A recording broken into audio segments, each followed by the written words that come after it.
श्याम सदाशिव हर हर महादेव। आज हम इस भक्ति यात्रा में जानेंगे भगवान भोलेनाथ का नाम नीलकंठ कैसे पड़ा। जानेंगे इसके पीछे की संपूर्ण कथा, इसका धार्मिक महत्व और रहस्य। एक बार दुर्वासा ऋषि अपने शिष्यों के साथ शिव जी के दर्शन के लिए जा रहे थे। मार्ग में उन्हें देवराज इंद्र मिले।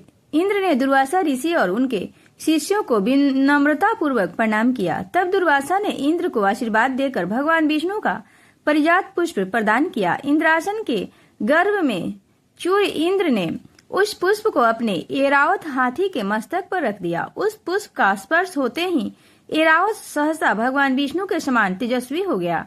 उसने इंद्र का परित्याग कर दिव्य पुष्प को कुचलते हुए वन की ओर चला गया। इंद्र द्वारा भगवान विष्णु के दिव्य पुष्प का तिरस्कार होते देख दुर्वासा ऋषि के क्रोध की सीमा न रही। उन्होंने देवराज इंद्र को वैभव लक्ष्मी से हीन हो जाने का शाप दे दिया। दुर्वासा मुनि के श्राप के फलस्वरूप लक्ष्मी उसी क्षण स्वर्ग लोक को छोड़कर अदृश्य हो गई। अगर यह वीडियो पसंद आए तो चैनल को सब्सक्राइब और वीडियो को लाइक शेयर अवश्य करें।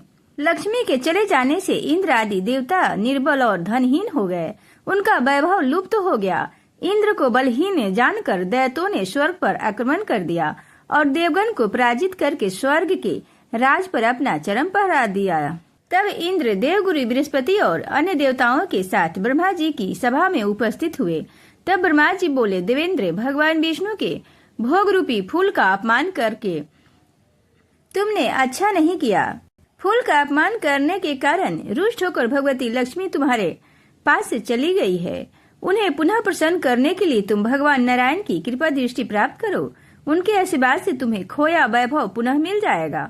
इस प्रकार ब्रह्मा जी ने इंद्र को आश्वस्त किया और उन्हें लेकर भगवान विष्णु की शरण में पहुँचे। वहाँ भगवान विष्णु भगवती लक्ष्मी के साथ विराजमान थे। देवगण भगवान विष्णु की स्तुति करते हुए बोले, भगवान, आपके चरणों में हमारा बारंबार प्रणाम। भगवान, हम सब जिस उद्देश्य से आपकी शरण में आए हैं, कृपा करके आप उसे पूरा कीजिए। दुर्वासा ऋषि के शाप के कारण माता लक्ष्मी हमसे रूठ गई है और दैत्यों ने हमें पराजित कर स्वर्ग पर अधिकार कर लिया है। अब हम आपकी शरण में हैं, हमारी रक्षा कीजिए। भगवान विष्णु त्रिकालदर्शी थे। वे पल भर में ही देवताओं के मन की बात जान गए। तब वे देवगण से अपने वैभव लौटाने के लिए दानवों से दोस्ती कर उनके साथ मिलकर समुद्र मंथन करने को बोले। उन्होंने समुद्र की गहराइयों में छिपे अमृत के कलश और मणि रत्नों के बारे में बताया। उसे पाने से वे सभी फिर से वैभवशाली हो जाएंगे। भगवान विष्णु के कहे अनुसार इंद्र सहित सभी देवता दैत्यराज बलि के साथ संधि का प्रस्ताव लेकर गए और उन्हें अमृत के बारे में बताकर समुद्र मंथन के लिए तैयार किया। समुद्र मंथन के लिए समुद्र में मंदराचल को स्थापित कर वासुकी नाग को रस्सी बनाया गया। तत्पश्चात दोनों पक्ष अमृत प्राप्ति के लिए समुद्र मंथन करने लगे। अमृत पाने की इच्छा से सभी बड़े जोश और वेग से मंथन कर रहे थे। सहसा तभी समुद्र में से कालकूट नामक भयंकर विष निकला। उस विष की अग्नि से दसों दिशाएं जलने लगी। समस्त प्राणियों में हाहाकार मच गया। देवताओं और दैत्यों सहित ऋषि मुनि, मनुष्य, गंधर्व और यक्ष आदि उस विष की गरिमा से जलने लगे। देवताओं की प्रार्थना पर भगवान शिव विषपान के लिए तैयार हो गए। उन्होंने भयंकर विष को हथेलियों से भरा और भगवान विष्णु का स्मरण कर उसे पी गए। भगवान विष्णु अपने भक्तों के संकट हर लेते हैं। उन्होंने उस विष को शिव जी के कंठ गले में ही रोक दिया और गले में ही रोककर उसका प्रभाव समाप्त कर दिया। विष के कारण भगवान शिव का कंठ नीला पड़ गया और वे संसार में नीलकंठ के नाम से प्रसिद्ध हुए। जिस समय भगवान शिव विषपान कर रहे थे, उस समय विष की कुछ बूंदें नीचे गिर गई, जिन्हें बिच्छू, सांप आदि जीवों और कुछ वनस्पतियों ने ग्रहण कर लिया। इसी विष के कारण वे विषैले हो गए। विष का प्रभाव समाप्त होने पर सभी देवगण भगवान शिव की जय जयकार करने लगे। हलाहल के बाद समुद्र में से कामधेनु गाय प्रकट हुई। वह यज्ञ हवन आदि सामग्री उत्पन्न करने वाली थी, अतः उसे ऋषि मुनियों ने ग्रहण कर लिया। उसके बाद उसे स्व नामक 7 मुखों वाला एक अश्व निकला। वह चंद्रमा के समान श्वेत वर्ण का था। उसकी सुंदरता से प्रभावित होकर उसे दैत्यराज बलि ने ग्रहण कर लिया। समुद्र से श्वेत वर्ण का इरावत निकला। उसे अपना वाहन बनाने के लिए इंद्र ने ग्रहण कर लिया। इसके बाद कौस्तुभ नामक मणि प्रकट हुई, उसे श्री विष्णु जी ने धारण कर लिया। समुद्र मंथन से कल्प वृक्ष तथा अनेक सुंदर अप्सराएं भी प्रकट हुई। उनके बाद ऐश्वर्य और भोगों की देवी लक्ष्मी प्रकट हुई। वे भगवान विष्णु की नित्य शक्ति हैं। देवी लक्ष्मी समुद्र की पुत्री के रूप में उत्पन्न हुई। उन्होंने प्रकट होते ही भगवान विष्णु को वरमाला डालकर पति के रूप में स्वीकार कर लिया।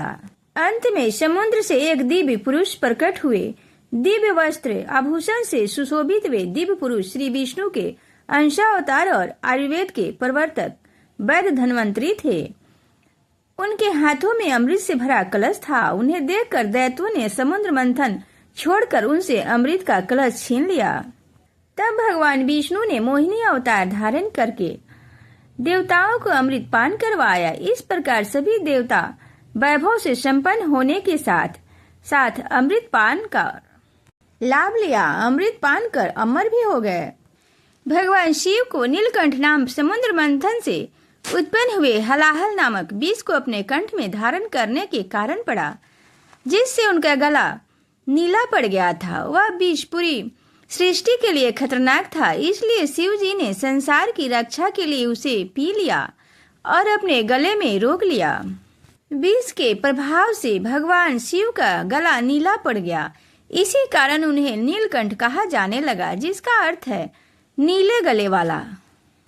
समुद्र मंथन से निकले कालकूट नामक विष को पीकर ही भगवान शिव का कंठ नीला पड़ गया, जिसके कारण उन्हें नीलकंठ कहा गया। इस विष को पीकर ही महादेव ने इस सृष्टि की रक्षा की थी। भगवान शिव को भोलेनाथ, जटाधारी, शंभुनाथ, महादेव जी आदि नामों से जाना जाता है। इनमें से एक नाम नीलकंठ भी है। शंभ सदाशिव हर हर महादेव। जय भोलेनाथ।